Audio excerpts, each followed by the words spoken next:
Hello everyone, thank you for your support. Russians are massively bombing Avdiivka with guided aerial bombs. It seems that this is the largest number of such bombs in the history of mankind on this part of the front line. These bombs completely destroy any position. All buildings and structures after the arrival of a single guided bomb simply turn into a pit, and they drop 60-80 of them on us in one day.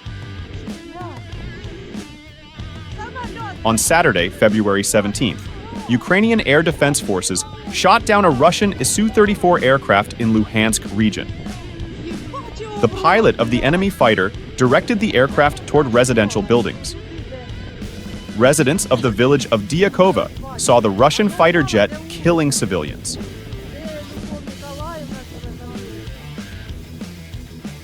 As of the end of the day on February 18th, the intensity on the front line had somewhat decreased, despite the fact that in the Zaporizhzhia sector, some Russian troops managed to break through our defense near Verbov and break through to Robotyne.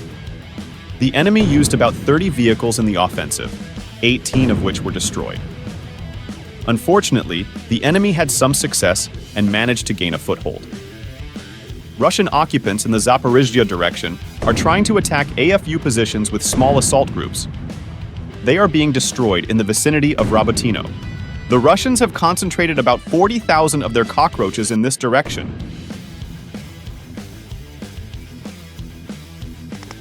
Good morning, Vietnam! And these are the working days of a foreign volunteer who is fighting in one of the intelligence units.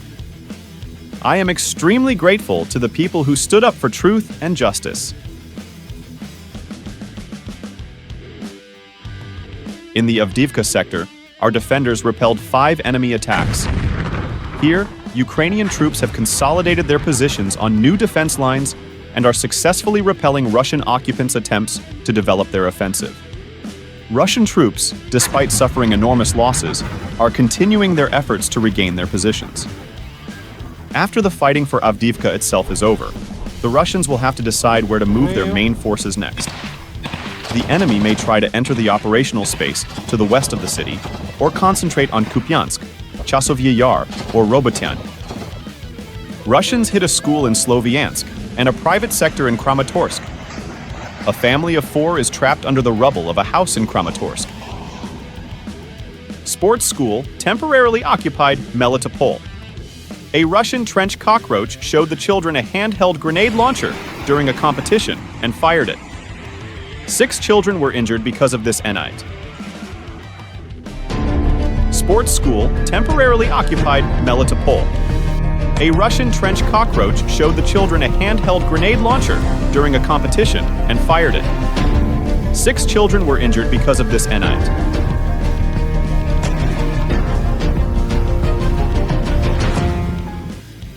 Russians launched an offensive in 5 directions at once. These are the Avdiivka, Mariinka, Robotyne, Kreminna, and Bakhmut directions. Russia has amassed up to 40,000 troops in the Mariupol area and about 110,000 in the Kupiansk and Lyman areas. The enemy is trying to regain the territories liberated by the Ukrainian armed forces during the counteroffensive in 2022 and 2023. And this is a professional knife job by our scouts at night. No need to come to our holy land and piss on it. We don't like it.